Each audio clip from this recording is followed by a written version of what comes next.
Mwisililw'a kilingisi cha Uwaani kuya Kware kauntini ya Ilovi nukusiiwa ni volisi kwa kilungu cha mithenya 3 ukunikili utwaiiwe nthini wa jela yitesikie kotindu na weta vala ukwithiwa isyiwa ona Uw'O Mwisililw'a ukotini ni waleana na kukonanua na Uwaani Mwisililw'a easya kana nunanyamaaiwe kimwii ni maovisa ma volisi na kwisila kana kwisilw'a maumu maingi na kulasimithw'a kuandika Uwaani ni ripoti yake Lina Musangi.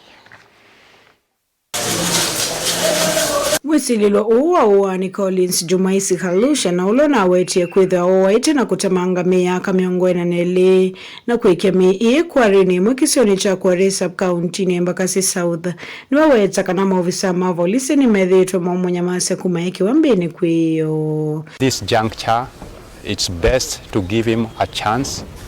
Let the due process of the law take place.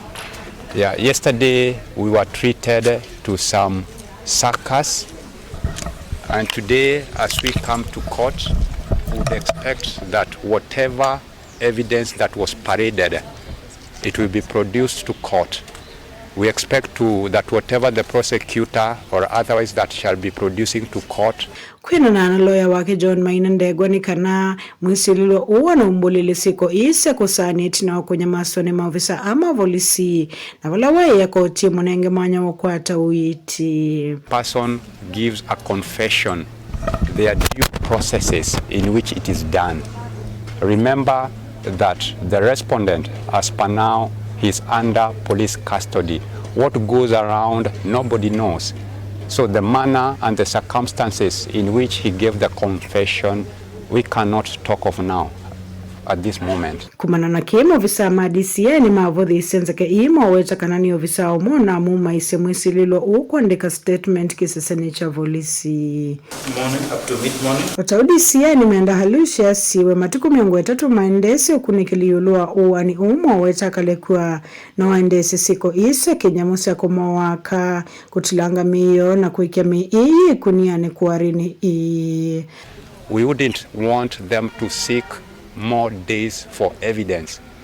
What was paraded yesterday is enough to proceed with the trial, so I'll be much baffled when the investigating officer or the DPP goes to court seek more additional days for investigation. Otomo ovisa ayingi ni meenda ivinda ya kumanza nduma wa Mwisililw'a ondomo nake kwiko ukunikili wakiliko. The circumstances, even if there were family members, at this time I don't think, even me, getting where the client is was an issue.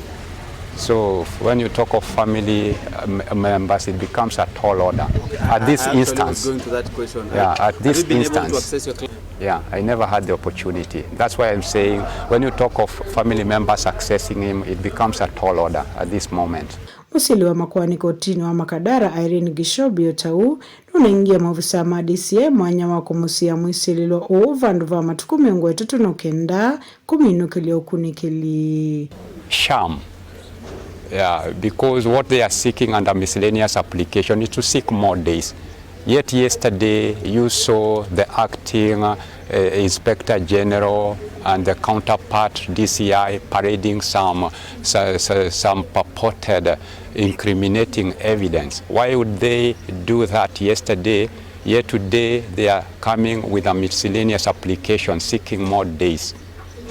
I think it's time Kenyans be told the truth. Let's know the truth, and it will set us free. Thanks so much.